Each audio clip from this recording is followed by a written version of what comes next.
اللہ تبارک و تعالی نے قرآن کے اندر ارشاد فرمایا فَانْكِحُوا مَا طَابَ لَكُم مِّنَ النِّسَاءِ کہ تم لوگ حرام رشتہ داری کو چھوڑ کر، ناجائز تعلقات کو چھوڑ کر ایک حلال رشتہ قائم کرو، حلال تعلق قائم کرو اور حلال زندگی گزارو۔ کہ جب تم لوگ اس عمر کو پہنچ جاؤ کہ تمہاری خواہشات ابھرنے لگے، تم نوجوانی کے ایک ادھیر عمر کو پہنچ جاؤ، ایک حد تک پہنچ جاؤ جس میں تمہاری خواہشات ابھرنے لگے، تو حرام تعلقات کے پیچھے پڑنے کے بجائے، ناجائز تعلقات کے بجائے ایک حلال رشتہ قائم کرو، اور تم کو عورتوں میں سے جو تمہیں پسند ہو اس سے تم نکاح کر کر ایک حلال زندگی گزارنا شروع کرو۔ یہ اللہ تبارک و تعالیٰ نے قرآن کے اندر فرمایا، جو تمہیں اچھی لگے۔ اب اچھی لگنے سے کیا مراد ہے؟ ہم کس اعتبار سے سمجھے کہ یہ عورت جو میری نکاح میں آنے والی ہے یہ اچھی ہے یا میرے لیے اچھی نہیں ہے؟ تو اللہ کے رسول صلی اللہ علیہ وسلم نے ہم پر شفقت فرمائی۔ رسالت مآب صلی اللہ علیہ وسلم نے اپنی امت پر شفقت فرمائی کہ اپنی امت کو بتایا کہ جب ایک مرد ایک عورت کو دیکھے یا ایک عورت ایک مرد کو دیکھے اور ایک اپنا نیا رشتہ قائم کرنا چاہے تو ہر ایک دوسرے کے اندر دینداری دیکھے، دینداری کو دیکھے، مال و دولت کو نہ دیکھے، حسب نسب کو نہ دیکھے، حسن و جمال کو نہ دیکھے۔ اللہ کے رسول صلی اللہ علیہ وسلم نے فرمایا کہ مال و دولت یعنی جب کوئی انسان نکاح کرنے کا ارادہ کرتا ہے تو چار چیزوں کی طرف نظر کرتا ہے، مال و دولت کی طرف، حسب و نسب یعنی خاندان کی طرف، حسن و جمال یعنی خوبصورتی کی طرف، اور دینداری کی طرف یعنی تقوی اور پرہیزگاری کی طرف۔ لیکن تم پرہیزگاری اور تقوی والی زندگی کو اور تقوی والے انسان کو مقدم کرو، اس انسان سے نکاح کرو جس کے اندر تقوی اور پرہیزگاری اور دینداری ہے، اس چیز کو مقدم رکھو، اس صفت کو مقدم رکھو۔ کیوں؟ کیونکہ اگر تم مال و دولت والے انسان کی طرف دیکھو گے تو ہو سکتا ہے یہ مال و دولت تمہیں فتنے میں ڈال دے، خاندان کی طرف ہو سکتا ہے فتنے میں ڈال دے، حسن و جمال کی طرف دیکھو گے، خوبصورتی کی طرف دیکھو تو کیا معلوم یہ خوبصورتی، یہ عورت کا حسن و جمال ہونا، خوبصورت ہونا ہو سکتا ہے تمہیں فتنے میں ڈال دے۔ لیکن دینداری ایک ایسی چیز ہے کہ اگر انسان کے اندر دینداری ہے، تقوی ہے، پرہیزگاری ہے، تو وہ انسان اللہ سے ڈر کر زندگی گزارے گا، اللہ سے ڈر کر زندگی گزارے گا، حقوق کو ادا کرنے کی حد درجہ تک کوشش کرے گا۔ اس لیے نکاح کے اندر کالی کلوٹی، سانولی، جس کے چہرے پر اتنی خوبصورتی نہ ہو لیکن دیندار اور پرہیزگار ہے، تو وہ اس عورت سے جو گوری ہے، حسینہ ہے، خوبصورت ہے، اس عورت سے ہزار درجہ بہتر ہے وہ عورت جو دیندار ہے اگرچہ کالی اور سانولی ہے۔ میرے دوستو، پرہیزگار عورت سے یا پرہیزگار مرد سے عقد کرنے کی اس لیے ترغیب دی گئی، نکاح کرنے کی اس لیے ترغیب دی گئی، وہ خدا سے ڈرتی رہے گی، وہ خدا سے ڈرتا رہے گا، اسے شوہر کے حقوق کا احساس ہوتا رہے گا، شوہر کو بیوی کے حقوق کا احساس ہوتا رہے گا، اور ایک دوسرے کو حقوق کو زندگی گزارتے ہوئے زندگی گزاریں گے، دیکھتے ہوئے زندگی گزاریں گے تو ان کی زندگی خوشگوار بنے گی، محبت پیدا ہوگی ان کی زندگی کے اندر، ان کی نئی زندگی خوبصورت اور ایک پرسکون والی زندگی ہوگی۔ اور اللہ کے رسول صلی اللہ علیہ وسلم نے، خاتم النبیین رسالت مآب صلی اللہ علیہ وسلم نے اپنی اور اپنے دامادوں کی، اپنے رشتہ داروں کے اندر، اپنے صحابہ کرام رضی اللہ تعالی عنہم اجمعین کی اولاد کی شادیوں کے اندر ہمیشہ اسی اصول کو ملحوظ رکھا ہے کہ دینداری اور پرہیزگاری کو ہمیشہ ملحوظ رکھا ہے۔ مال و دولت کی طرف نہیں گئے، حسن و جمال کی طرف نہیں گئے۔ اس لیے ایک واقعہ آتا ہے کہ ایک صحابی جو ایک دم حبشی تھے، اللہ کے رسول صلی اللہ علیہ وسلم سے اللہ کے رسول نے پوچھا کیا آپ کا نکاح ہو گیا؟ تو انہوں نے کہا اللہ کے رسول ہمیں کون پسند کرے گا، میں تو اس طرح کا ہوں۔ تو پیارے آقا صلی اللہ علیہ وسلم نے اپنے صحابی کے لیے اور اپنے صحابی کے اولاد کے لیے جو رشتہ دیکھ رہے ہیں وہ دینداری دیکھ رہے، یہ نہیں دیکھ رہے کہ حبشی ہے کہ کیا ہے۔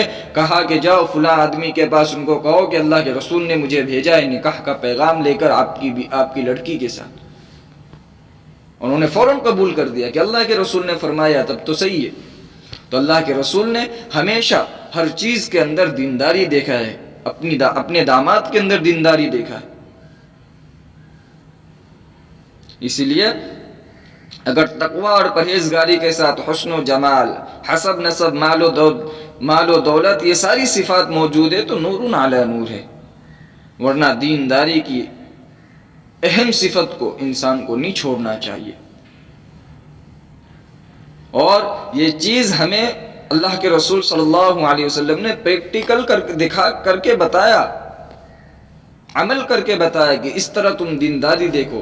جب اللہ کے رسول صلی اللہ علیہ وسلم کی بیٹی، سب سے پیاری لاڈلی حضرت فاطمہ رضی اللہ تعالی عنہا، سیدۃ النساء اہل الجنہ، جو کل قیامت کے دن عورتوں کی، اہل جنت کی عورتوں کی سردار ہوگی، جب ان کا نکاح کا وقت آیا تو ان کے نکاح کے لیے روایتوں میں آتا ہے کہ بہت ساری پیغامات آئے صحابہ کی طرف سے۔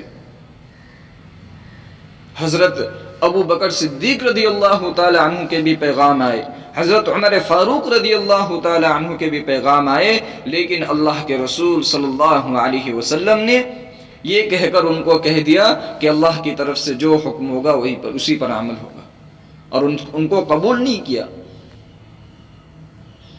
باوجود یہ کہ اللہ کے رسول صلی اللہ علیہ وسلم جانتے تھے کہ حضرات شیخین حضرت عمر، حضرت ابو بکر رضی اللہ تعالی عنہما یہ تقوی اور پرہیزگاری میں بہت زیادہ ہے، لیکن پھر بھی ایکسیپٹ نہیں کیا، قبول نہیں کیا۔ حضرت علی رضی اللہ تعالی عنہ کو لوگوں نے کہا کہ آپ نکاح کا پیغام بھیجے، ہو سکتا ہے کہ آپ کے نکاح کے پیغام کو قبول کر لے۔ حضرت علی رضی اللہ تعالی عنہ پہنچے نکاح کے پیغام کے لیے۔ حضرت علی رضی اللہ تعالی عنہ مالدار نہیں تھے، دیندار تھے، بچپن سے اللہ کے رسول صلی اللہ علیہ وسلم کی پرورش پائی تھی۔ اللہ کے رسول کے پاس نکاح کا پیغام بھیجا تو اللہ کے رسول نے فرمایا مرحبا اہلا، مرحبا مطلب تمہاری جگہ فراغ، یعنی کشادگی والی جگہ پہ آئے ہو تم، اہلاً اپنے رشتہ دار میں آئے ہو تم۔ ان دو لفظوں سے زیادہ کچھ نہیں کہا۔ جب یہ چیز ہو گئی تو اللہ کے رسول یہاں پر ہمیں بہت، ہماری نوجوان نسلوں کو اور ہمارے بوڑھے ماں باپ کو بہت بڑا سبق مل رہا ہے کہ جب ہم اپنی بچی کا نکاح کریں تو ہم کس طرح نکاح کریں، اپنی لڑکی کا نکاح کرے تو ہم کس طرح نکاح کریں۔ شریعت اسلام نے ہمیشہ نکاح کو مسنون نکاح کو عمدہ بتلایا، اچھا بتلایا ہے، اور ہر ایک رسموں کے اندر رسموں کو مذموم اور برا کہا ہے۔ اللہ کے رسول صلی اللہ علیہ وسلم نے اپنی بیٹی کا نکاح کر کے امت کو تعلیم دی ہے کہ مومن عورت اور مومن مرد کی شادگی کس سادگی کے ساتھ ہونی چاہیے۔ اللہ کے رسول صلی اللہ علیہ وسلم کی سب سے پیاری اور لاڈلی بیٹی کے نکاح کے اندر نہ کوئی منگنی ہوئی، نہ مہندی کی کوئی رسم ہوئی، نہ ہلدی کی کوئی رسم ہوئی۔ منگنی کیا تھی؟ حضرت علی کرم اللہ وجہہ بذات خود بارگاہ رسالت میں آ کر، اللہ کے رسول صلی اللہ علیہ وسلم کے دربار میں آ کر پیغام دے رہے ہیں، اور اللہ کے رسول صلی اللہ علیہ وسلم نے اسے منظور فرما لیا۔ نہ منگنی کے اندر کوئی مجمع آیا، نہ منگنی میں کوئی مٹھائی لائی گئی، نہ جوڑے سلائے گئے، نہ کپڑے بھیجے گئے، کچھ نہیں۔ منگنی نام ہے اس چیز کا میرے دوستوں کہ ایک وعدہ ہو جاتا ہے کہ ہاں ان سے ان کا نکاح ہوگا، بس اس کے علاوہ کچھ نہیں ہے۔ اور آج کل منگنی کی رسمیں کیا ہوتی جا رہی ہے، ادھر سے جوڑے کے جوڑے آ رہے ہیں، ادھر سے مٹھائی کے مٹھائیاں آ رہے ہیں، ادھر سے پیسے فضول خرچ ہو رہے، ادھر سے پیسے فضول خرچ ہو رہے، مجمع کے مجمع آ رہے ہیں اور منگنی ہو رہی ہے۔ یہ فضول خرچی ہے۔ اللہ کے رسول صلی اللہ علیہ وسلم نے اپنی پیاری بیٹی کا نکاح کر کر اس چیز کو منع فرمایا۔ اور بہت سی مرتبہ تو ایسا ہوتا ہے کہ انسان لالچ کی وجہ سے منگنی کے اندر پیسے خرچ ہو جاتے ہیں، پیسے خرچ کروا لیتے ہیں، پھر رشتہ ہی توڑ دیتے ہیں کہ ہمیں نکاح نہیں کرنا۔ اس لیے منگنی صرف نام وعدہ کا ہے کہ نکاح ہوگا ان سے ان کا، تو منگنی کے اندر کوئی خرچہ نہیں ہے۔ آج ہماری منگنی میں دیکھتے کتنا خرچہ ہوتا ہے، 50,000 لاکھوں کے قریب خرچے ہو جاتے ہیں صرف منگنی کے اندر۔ پھر اللہ کے رسول صلی اللہ علیہ وسلم کے پاس جب حضرت علی کرم اللہ وجہہ اپنا پیغام لے کر آئے تو یوں نہیں کہ باپ ہونے کے ناطے قبول کر لیا، بلکہ خود پیارے آقا صلی اللہ علیہ وسلم جب حضرت علی پیغام لے کر آئے تو اللہ کے رسول صلی اللہ علیہ وسلم حضرت فاطمہ رضی اللہ تعالی عنہ کے پاس تشریف لے گئے، اور تشریف لینے کے بعد ان سے اجازت لی کہ یہ نکاح کا پیغام لے کر آئے ہیں، کیا آپ کی اجازت اس کے اندر ہے، آپ قبول کرتے ہیں اس چیز کو؟ اس وقت حضرت فاطمہ نے خاموشی کا اظہار کیا، اور خاموشی یہ ایک اجازت ہوتی ہے باکرہ لڑکی کے لیے۔ تو پھر اللہ کے رسول صلی اللہ علیہ وسلم نے حضرت علی رضی اللہ تعالی عنہ سے ان کا نکاح فرمایا۔ اور نکاح کیسا کہ چند لوگوں کو جمع فرمایا، اور جمع فرمانے کے بعد چند صحابی کو جمع فرمانے کے بعد ایک خطبہ دیا، اور خطبہ دینے کے بعد نکاح کا خطبہ دیا، اسی کے اندر ایجاب قبول کروایا، اور آخر کے اندر اللہ کے رسول صلی اللہ علیہ وسلم نے چھہارے تقسیم فرمائے۔ تو آج کل تو ہمارے اندر یہ بھی ایک برائی ہے کہ ہم اپنے لڑکیوں کا نکاح، اپنے بیٹے کا نکاح، اپنے بیٹی کا نکاح زبردستی کرواتے ہیں، ان کی کوئی اجازت کا خیال نہیں رہتا ہمارے پاس۔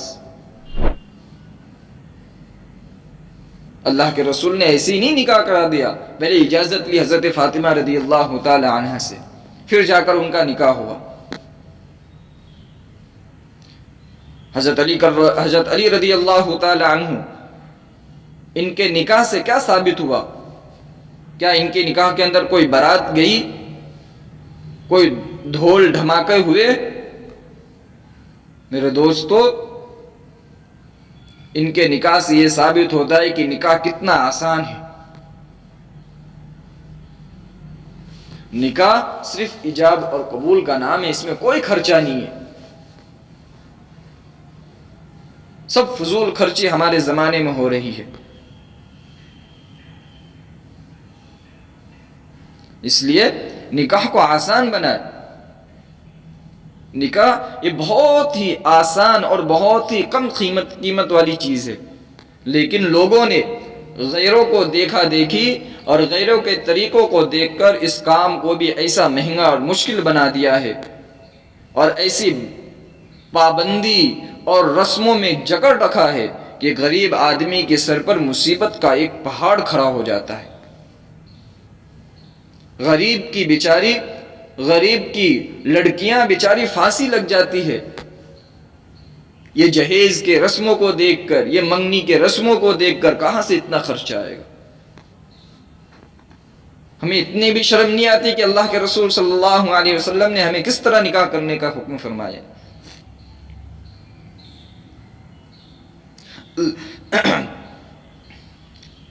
حضرت فاطمہ رضی اللہ تعالی عنہ کی شادی پر نہ کوئی بارات آئی، نہ کوئی مجمع آیا، حالانکہ اللہ کے رسول صلی اللہ علیہ وسلم چاہتے تو آسمان کے فرشتوں تک کو دعوت دے کر بلا سکتے تھے۔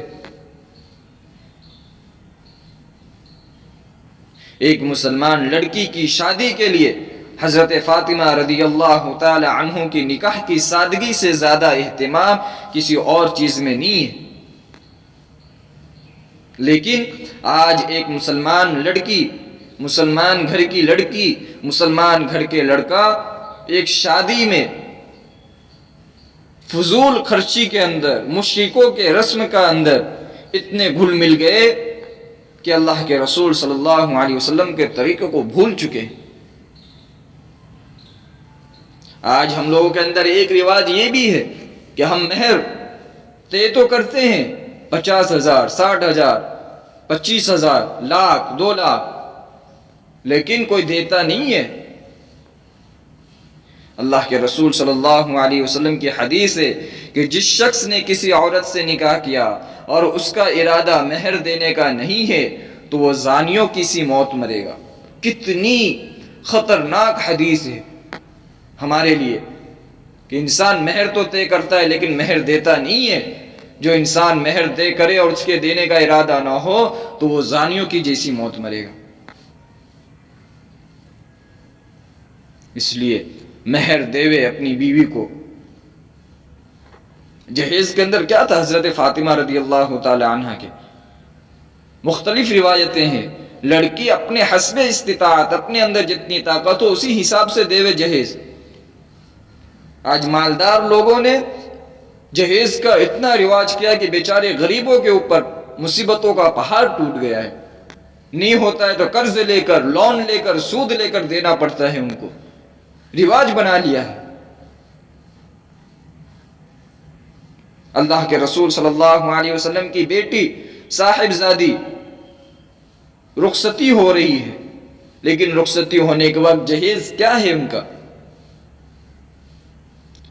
جن کے لیے دونوں جہاں کو بنایا گیا ان کی بیٹی ہے، اگر وہ چاہتے تو پہاڑوں کو سونا بنا دیا جاتا۔ ان کی بیٹی کی رخصتی ہے، ان کے جہیز کے اندر ایک مشکیزہ، ایک تکیہ جس میں اذخر کا گھاس بھر کر تھا، اور سیاہ رنگ کی، کالے رنگ کی ایک چادر، اس کے علاوہ اور کچھ نہیں۔ اس لیے اپنے شادی کے رسموں کو آسان کرے، شادی کو آسان کرے۔ اور حضرت فاطمہ رضی اللہ تعالی عنہ جب جا رہی ہے رخصتی ہو کر تو کوئی گاڑی کا بندوبست نہیں، کوئی گھوڑے کا بندوبست نہیں، کوئی اونٹ کا بندوبست نہیں، کوئی ڈولی کا بندوبست نہیں۔ آج تو ایک دلہا جب جاتا ہے یہاں سے تو اس کے لیے ایک مہنگی گاڑی دیکھی جاتی ہے، ایک گاڑی خاص بنائی جاتی ہے جس کو سجایا جاتا ہے، جس سے پتہ چلتا ہے یہ دلہے کی گاڑی۔ کچھ نہیں رواج وہاں، پیدل چل کر حضرت علی رضی اللہ تعالی عنہ کے گھر گئی۔ میرے دوستوں اور عزیز ساتھیوں، حضرت فاطمہ رضی اللہ تعالی عنہ کی شادی کو بہترین شادی بتایا گیا ہے۔ اس لیے یاد رکھے، اور حضرت فاطمہ رضی اللہ تعالی عنہ نے پرسکون والی زندگی گزاری ہے۔ جس شادی کے اندر جتنی زیادہ خرچ کریں گے اور جتنے زیادہ اسراف کریں گے، فضول خرچی کریں گے، میرے دوستو وہ شادی اگرچہ اس وقت کے لیے کامیاب ہوگی، لیکن آخری وقت کے لیے آگے چل کر مستقبل میں وہ شادی اتنی ہی زیادہ بربادی لائے گی، اور آج ہو رہا ہے دنیا کے اندر۔ اس لیے اپنی شادی کو سادگی کے ساتھ بنائے۔ حضرت فاطمہ رضی اللہ تعالی عنہ کے اس شادی کے اندر اور اس نکاح کے اندر تمام امت مسلمہ کی ماں باپ کو، امت مسلمہ کے لڑکیوں کو، امت مسلمہ کے لڑکوں کو یہ پیغام ہے کہ اپنے نکاح کو رسم و رواج سے پاک رکھے، اپنے نکاح کو سادگی کے ساتھ انجام دے، تاکہ جو غریب لوگ ہیں، کیا حضرت حضرت پیارے آقا صلی اللہ علیہ وسلم نعوذ باللہ ان کے پاس مال و دولت نہیں تھی؟ وہ چاہتے تو کیا سے کیا مل جاتا، لیکن پھر بھی سادگی کے ساتھ کر رہے ہیں، امت کو سبق دے رہے ہیں۔ کم سے کم غریبوں کا لحاظ کر کر اپنے نکاح کو کرو۔ اور جتنی سادگی کے ساتھ کریں گے اتنا ہمارا فائدہ